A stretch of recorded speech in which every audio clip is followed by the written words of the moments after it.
ma'am, ex-boyfriend. Kaya gagawin natin, pag cube, okay, pag dalawa lang sila, no, tawag natin dyan, sum and difference of cubes, no. Titingnan mo, cube to, no, parehong cube. Okay? So, pag parehong cube, ang gagawin mo dyan, i-square root mo, ay cube root mo. Anong cube root ng A? A cube, magiging A. Okay? Sulat mo yan pag ganyan. Tapos, dito, anong cube root ng B? B cube, edi B. Tapos, kopyahin mo kung ano yung ano nila, kung ano yung sign. Kasi, sum and difference, pareho lang yun. Kung negative, negative din. Kung minus. Dito pa lang yung pahirap ng pahirap. Yes, dito. Okay? And then, meron kasi isang factor, no? Ang gagawin mo dun, ito, i-square mo. Okay?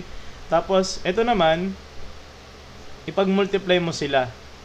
A times B. Tapos, yung kabaliktaran na sign nito. Ano yung kabaliktaran na sign yan? Positive.